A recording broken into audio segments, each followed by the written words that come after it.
All right, we're back. This is section 8.2, and we're going to build on the basics of confidence intervals, and we're going to specifically look at estimating a population proportion.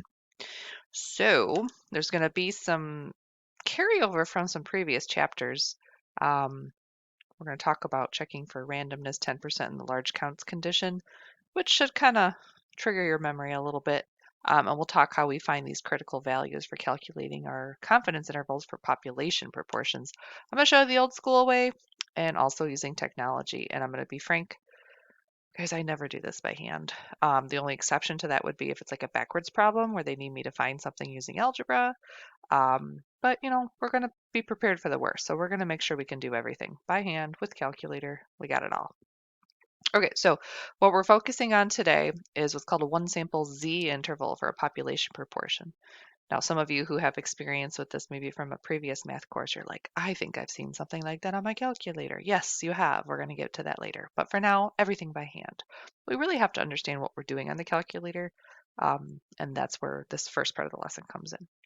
So when the conditions are met, and we'll refer to the conditions in a moment, a certain percent confidence interval for the unknown proportion is found by this formula. So this kind of builds on our work yesterday where we talked about the uh, the estimate and then plus or minus the margin of error. So we talked about that a little bit. We'll come back. That's going to be on a slide later. Now Z star is probably something unfamiliar to you. We literally call it Z star. It is a critical value for the standard normal curve for a certain confidence interval. So basically, it helps us create the appropriate width of an interval that we're looking for. And we know from our last lesson that if we are on a higher confidence interval, or sorry, a higher confidence level, use the right word, Abruzzo, that means we're going to have a wider interval. So we have to decide if we're okay with that. So for now, we're going to be doing one sample Z intervals using population to estimate the population proportion. So here's our formula, and we have to verify that three conditions are met before we even try to dive into this formula. So the first condition is that p hat is a sample proportion that we've calculated, and we've done it through randomness. So it has to be a random sample. If we haven't randomly selected the sample, then we can't use this math at all. Z star, um, we're allowed to use these values for Z star that we're going to see in a moment because we're going to assume we're looking at a normal distribution. But in order for us to do that, we have to have the large counts condition met. And we've seen this before when we talked about population proportions in a previous chapter. Basically, I need to have at least 10 successes and 10 failures. That's the way I thought about it back in the other chapter. So the n, the sample size, times the population p hat. Oh, geez, words. The proportion of the sample p hat has to be greater than 10. And then the same thing, but multiplied by what some people call Q, but the complement to that p hat. I always think of them as winners and losers or successes and failures, but that doesn't always apply to the problem. All right, the other condition is that our sample size is less than 10% of the population size. Now, this to me always seemed backwards because I'm like, well, you're going to know the sample size and you might not know the population size. So, in my head, when I verify this condition, what I do is I take the sample size and I multiply it by 10. And then I think to myself, do I have at least that many in the population? Unfortunately, that's not the way they're going to want you to write it on the AP exam, so we got to get used to writing it this other way. So, standard error is our next vocab topic. And it's going to look a lot like standard deviation, huh? So when a standard deviation of a statistic is estimated from the data, it's now called standard error. So this is the formula from our last lesson. And if we're trying to come up with a confidence interval, we have this point estimate and then plus or minus a margin of error. Well, we showed you on that last lesson, here's another formula, and this is what we're going to use today. We're going to have some form of a statistic, and today it's going to be p hat, plus or minus this critical value, which we're going to call z star, times the standard error of the statistic. So it's not called standard deviation anymore, it's called standard error. I know, picky. So conditions for constructing a confidence interval are the randomness, the 10%, and the large counts condition. We got to make sure we verify all three of them. The only exception to that is when you get a problem and it says Just assume that all the conditions for inference were met, and then you don't have to prove it. So that's nice. So here we have Mr. Buckley's class wants to construct a confidence interval for P, which represents the true population of red beads in the container. Now the container contains 3,000 beads. They don't want to go through all 3,000 beads. So they take a sample of 251 beads. Oh, recall that. Apparently they randomly sampled them. This must be a previous question from another chapter. I don't remember it. So they sampled 251 beads and they found out that there was 107 red beads and then 144 other beads. So check if the conditions are met. So that's the first thing we have to do. So first, random. The class took a random sample of beads. I don't know. I guess that was the earlier part of the problem somewhere. I forget. It's been a while. The 10% condition is met. Let's see. We know how much was in the population of beads. We know there's 3,000. So 10% of that would be 300, and 251 is less than 300. So yes, it's met. The large counts condition. So the proportion p hat of red is 107 over 251. Um, uh, that's confusing. Hold on. Do a little math here, Abruzzo. I can't subtract in my head, so I'm busting out a calculator. I feel like there's a typo here. Because that second one here is supposed to be 1 minus p hat, huh? So I think whoopsie doopsie, there's a typo. So I'm going to go fix it right now, actually. 107 over 251. Except I can't talk or type today, so let's try that. It's 140. Oh yeah, duh. 144 out of 251. This is a typo. Either way, let me do the calculation for you. If I multiplied the 1 minus p hat, which is 144 out of 251 by 251, you get, and no one's shocked to hear this, not that, you get 144. Yeah, I gotta fix that. Which either way, it's greater than 10, so that's the good news. Oh, how embarrassing. Get your typos fixed, lady. All right, so what's a Z star critical value thing? How do we find it? Well, I'm going to show you the book way, the long way at first, and then we're going to realize that there's some easier ways later on, but we'll talk more about that later. So the Z star value for 95% confidence interval, once you find it, it's the same Z star value that you would use on any 95% confidence interval for these problems. So you're probably thinking to yourself, there's got to be a shortcut coming up here. And you're right. There's actually a very quick and easy way for us to find Z star values. We'll get to that another day. But for now, humor me. So what they want you to do is think about, okay, if I want a 95% critical area, or probable area, that means I have 5% in each of the little tails off to the side here. So I could use some inverse norm, or I could look at the textbook and that fabulous table in the back of the textbook or on your formula sheet, and I could figure out what standardized score this is, where the area to the left of it is 0.025. Turns out it's negative 1.96. So what you need is not necessarily the negative. I just need the value of 1.96. That's going to be Z star for 95% confidence interval all the time for us. And again, I know you're thinking, oh, there's an easier way. I know there's an easier way. There is. We'll get to that later. Now it's saying if you're going to use technology, remember your friend inverse norm. Area is 0.025 with a standard curve, mean 0, standard deviation of 1.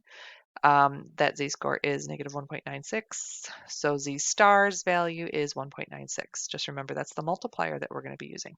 You might be asking yourself, why not negative 1.96? Well, remember in that formula we're going to use, it's plus and minus Z star times something. So the negative is really negligible here.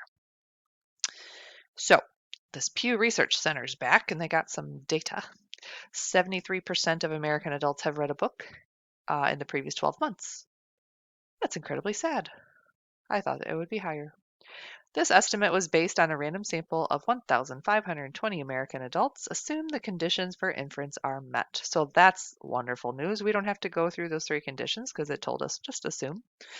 So now we're going to go ahead and do some math. Determine the critical value Z star for a 90% confidence interval first. So again, we could be using our calculator or we could be using the table.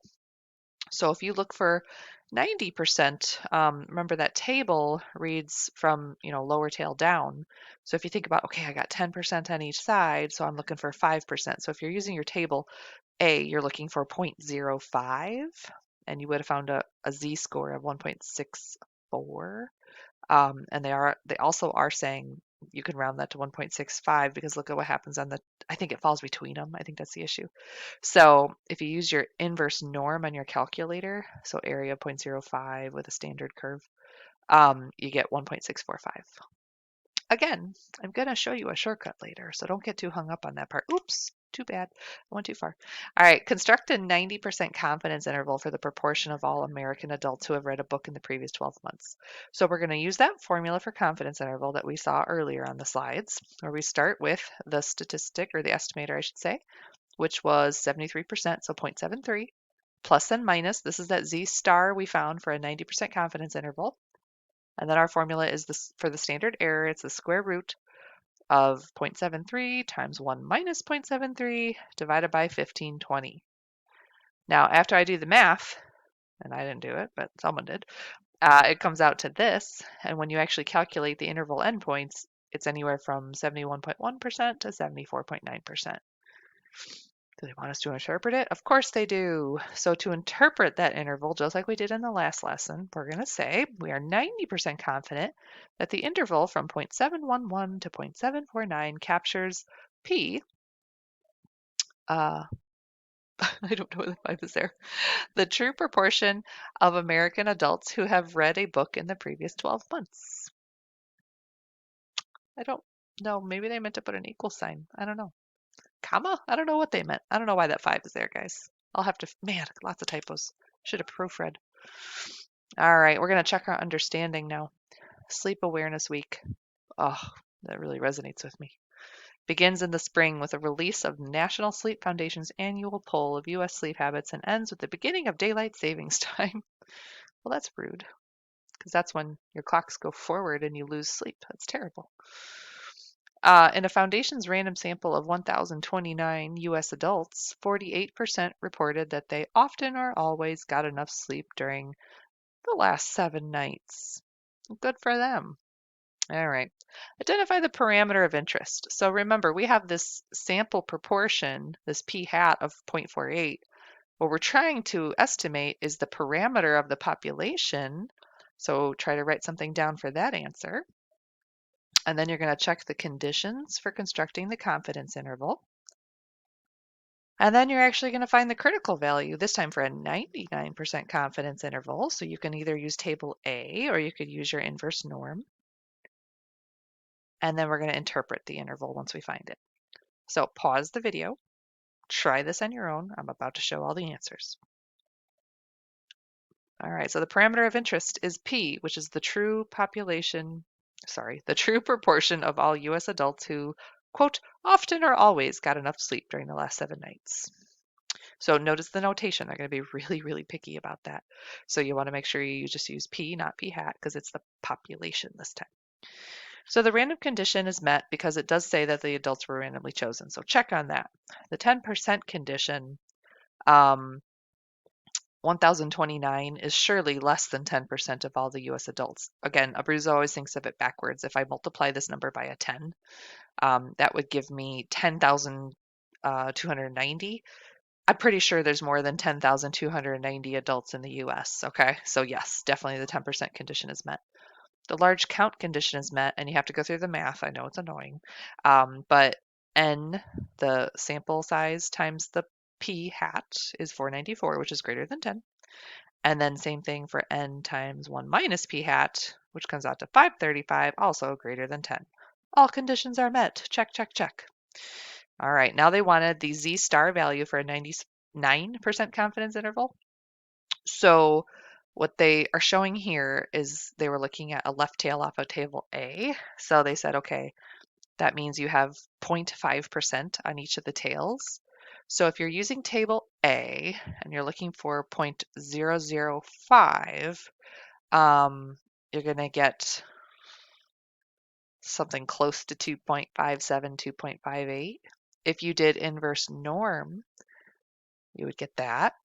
Now, I think some of you, and I know a lot of our classmates, have the fancier calculator, where I believe when it asks for inverse norm, you have the option to do the inside area instead of the tails. So remember, whatever we're doing on our calculator, we have to transfer to the AP exam as an explanation. You can't just be a button presser and not be able to tell people what you're doing. Okay, so we got to watch out for that. Either way, we get an approximate z-star value of 2.576 there. So if you're going to use one of these, that's good. So then they went ahead and calculated the confidence interval. So they started with p hat, 0.48 plus and minus the z-star that they just found. They used the best one they had. And then the standard error, which is square root of p hat times 1 minus p hat divided by n. So they computed it. The margin of error here is 0.04. So when they add and subtract that to the p hat, they got an interval, confidence interval of 0.44 to 0.52. So the interpretation of that would be we are 99% confident that the interval from 0.44 to 0.52 captures the P, which represents the true proportion of all U.S. adults who would report that they, quote, often or always got enough sleep during the last 7 nights. Side note, Mrs. Abruzzo does not fall within that proportion. Not lately. All right. Must be up thinking about stats all night. Putting it all together, 4-step process. And it really is a process, isn't it? So we need to state the parameter that you're wanting to estimate with the confidence interval. We need to plan, which means we're going to identify the appropriate inference methods and check the conditions. Actually do it. If the conditions are met, perform the calculations and then interpret your calculations that you just got. Okay, what are we doing now? We got cell phone users. So a recent poll of 738 randomly selected cell phone users found that 170 of the respondents admitted to walking into something or someone while talking on their cell phone. Oh no. Construct and interpret a 95% confidence interval for the proportion of all cell phone users who would admit to walking into something or someone while talking on their cell phone. I do fall into this interval, let me tell you. All right. It's embarrassing, isn't it? So, I shouldn't have done that. We're supposed to state what are we trying to estimate. So we have the proportion of the sample proportion of people who admitted into walking into something or someone while talking on a cell phone.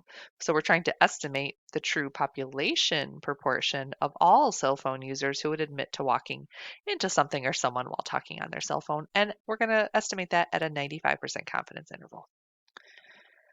Here goes. Time to check those conditions. So right away they said they were randomly selected, so check to that. The 10% condition is met because there is many more than 7,380 cell phone users, so I think we did that. The large counts condition, you do have to go through and figure that out, but there's 170 successes, you want to think of it that way, and 568 failures. Success meaning they said yes to your poll, and then 568 they said no. Both of those are greater than 10, so we're good. Now, sometimes kids then go and they're like, oh, I'm going to do the formula, like n times p hat, and it ends up being a fraction. Like you saw in that previous example, the n and the denominator like cancel. So you just kind of end up with the number of successes as your numerator and then the number of failures as your other numerator. So if that makes any sense to you, if you're looking for a shortcut, life is good. So now we're actually going to do the math since we met all 3 conditions. So p hat is represented, and they like to typically do this as a decimal because it's easier for us to write down, frankly. But p hat is the decimal 0.230 found by taking 170 over 738. So they didn't show the calculation for z star, I don't think, anywhere, because we've found it already in the notes today. Remember how 95% was a 1.96? And I said, hey, it's always going to be that for 95%? Well, here you go. It's always going to be that. Again, I'm going to show you a shortcut later, I promise. For now, just know that you could find it if you had to. So we have our p hat, and then so that's our point estimate, and then we're going to add and subtract the margin of error by taking z star and multiplying it by the standard error. So plugging in all the numbers where they belong, here comes the calculations. So we're going to add and subtract 0.03 to that sample proportion. So 0.2 to 0.26. So now we must interpret. This is a 95%er, right? So we are 95% confident that the interval from 0.2 to 0.260 captures the P, which represents the true proportion of all cell phone users who would admit to walking into something or someone while talking on their cell phone. It's me. I'm the 20 to 26%. It's me. All right, as promised, you know your calculator does this. This seems like a really important thing in stats, and you're right. This is a pretty important thing. So of course, there's something on your calculator that'll help you. And you know what? Because we're math, we went ahead and named it exactly what it is. So early on, I said, hey guys, we're doing a one proportion z test. So what you do is everyone press the stat button, and then you go over to where it says tests. And you'll see one that's called one proportion z test. Now be careful, there's others that look kind of like that, so read carefully. Now, this is on the newer calculators. If you're on an older calculator, then you have to do that thing where you got to remember how to type everything in order, and that's a big pain, and I apologize. But for the newer calculators, it has the paste formatting menu. So X represents the number of successes, I guess, if you want to think of it that way for this problem. And then N is your sample size. So 738 people were randomly sampled. Your confidence level was a 95%. And then you would go down to calculate and press enter, and it'll paste all this and it'll look like that. So my people who have an older calculator, you know what? I don't remember. I think it assumes 95%, and that's why you're not seeing anything else here, but I don't know. I'll have to look up in the old books to figure out how to help you. I apologize. You could also go on YouTube and just look up how to do one proportion z intervals on a TI-83, and there'll be like 400 videos to help you. All right, so anyways, it gives us some important features here. It gives us the confidence interval itself. It gives us p hat. It gives us n. I like that they show that on that screen because sometimes, like, I mistype something, and this would tell me that I mistyped something because it would look weird. Oop. So now I could go through and like say what my answer is and interpret it. But remember, if these were my steps and it was an AP free response question, I can't just say I use my calculator and boom, this is what I typed in. You have to explicitly say, X equals 170, N equals 738, using a confidence level of 0.95. And then you want to mention that you used a TI-84. But I'll be honest, guys, it makes kids nervous to just do that on the AP test. So you'll probably find yourself kind of going backwards and using the old formula. So if you're like me, because I am that nervous kid, I do it on the calculator. And then I also do it with the formula, because the formula I can show nicely on my paper. And then the calculator is just like my little binky where I know that it's going to back me up and make sure I had the right answer because I panic. Now, I know what you're thinking. You're like, oh, Bruzo, you're going to run out of time, girl. Maybe. But remember, you get quite a bit of time for these questions. So I think on something like this, where you definitely need to get it right, you need to get that E on this section, I think it's worth your time. There might be a free response question out there where you're just writing down something as a Hail Mary and you know you're not going to get much out of it. And that's the one that you don't waste your time on. Okay. The one that you know you're supposed to get right, I think it's worth wasting. I shouldn't say wasting your time, but spending a little extra time. All right. AP exam, if the free, here we go. If the free response question asks you to construct and interpret a confidence interval, you're expected to do the entire 4-step process. So if I was just cranking away on my calculator and I didn't do the identify the parameters and I didn't check the 3 conditions were met, and then show my work somehow, I would not be getting essentially correct on that question. Remember that the margin of error in a confidence interval only accounts for sampling variability. That's all it represents, okay? Oh, now this would most definitely be a different day on this lesson. In fact, we probably already kind of stopped and maybe I had you do everything by hand and then the next day showed you the calculator. So if you were watching ahead, that's too bad. So now we're going to definitely be in the second day. What if we need to figure out how big of a sample size we're looking for? So we're planning this study and I'm just not sure how big of a sample size I need. Well, your sample size is going to change your calculations, so it's important that we know that number. So it says here, we want to choose a sample size that allows us to estimate a population proportion within that given margin of error. So we talked yesterday, or not yesterday necessarily, but the previous lesson about, ways that we could shrink the margin of error because we don't want a big margin of error. And one of the things we could do is increase the sample size. Well, by how much? I mean, I don't want to waste my time by getting a gigantic sample that's like not necessary. So this formula is the margin of error for your confidence interval using p hat. to estimate P. So let's solve for N. That seems appropriate. If I had a board next to me, I'd actually do that. Think about how you would solve for N here, guys. The first thing you'd do is you'd divide by Z star, and then you'd square both sides, okay? Then you do a cute little cross multiplication, and then you're going to divide by this number over here. We're going to see a worked out example in a moment. We won't know the value of p hat until the study has actually happened. And this is a good point because kids are like, well, that's great, but how do I know the proportion from the sample if I don't even know what the sample size is? That means we have to guess p hat, and we want to be as conservative as possible. So two ways to do this. Maybe you have some old preliminary data that you could base your p hat guess off of. So like maybe, and I don't mean a hunch, I mean like, oh, we did collect some data and it seemed to be this big. So you could go off that. Maybe some similar studies happened.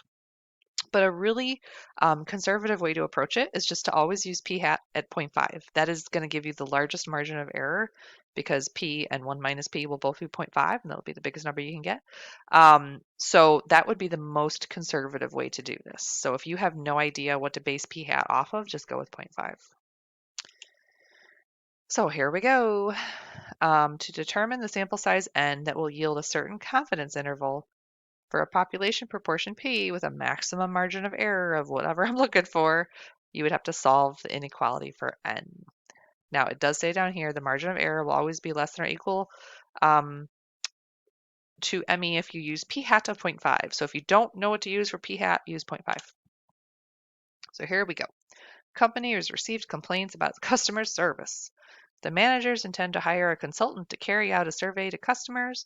Before contacting the consultant, the company president wants some idea of the sample size that she'll be required to pay for.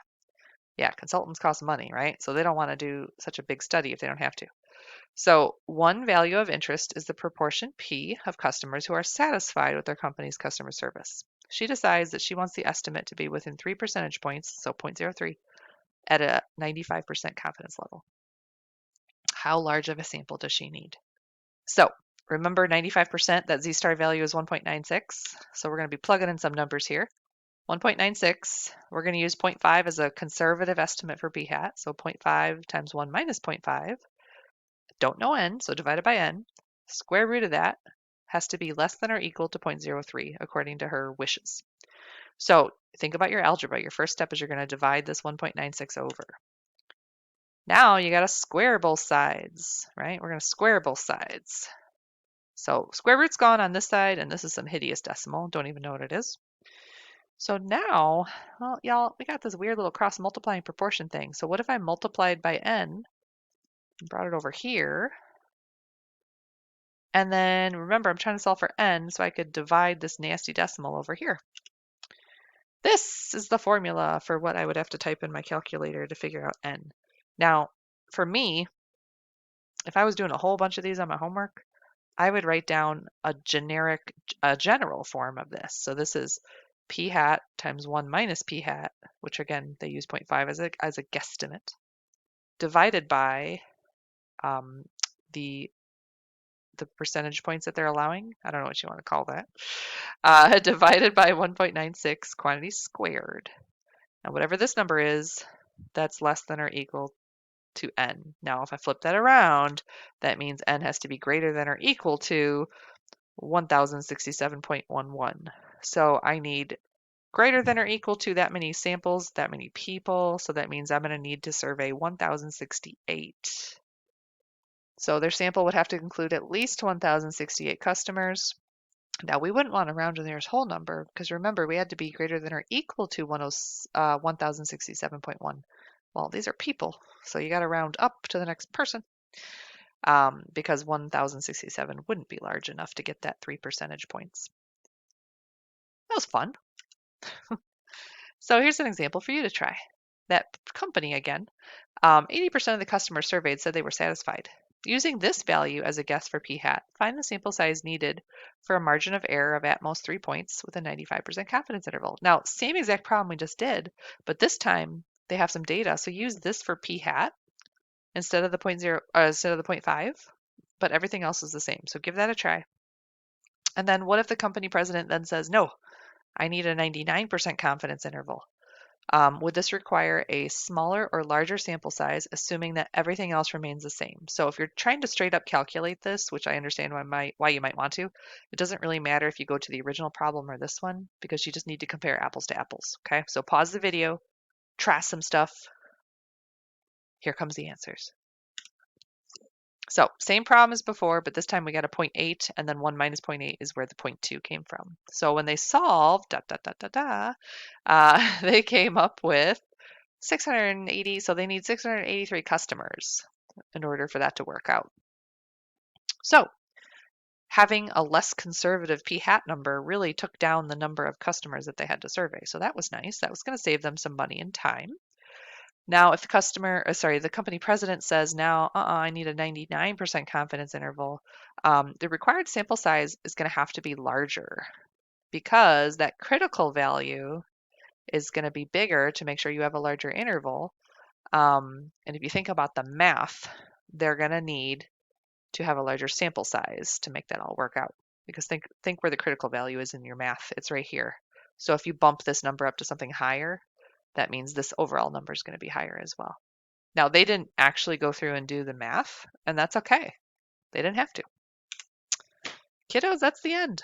So we're going to do a lot of examples of that, and I'll be honest, I am as guilty as the next person. Those checking for those three conditions that they're met, I'm really bad about doing that. So you guys have to remind me during class, hey, you need to check your three conditions before we even start doing the problem, because I've been caught before where it was a question and I jumped over the three conditions, and turns out I wasn't even supposed to do the work because we didn't meet the three conditions and we couldn't use that type of inference. So watch out for me, I guess. That's the method that I'm saying. All right, good luck, everybody.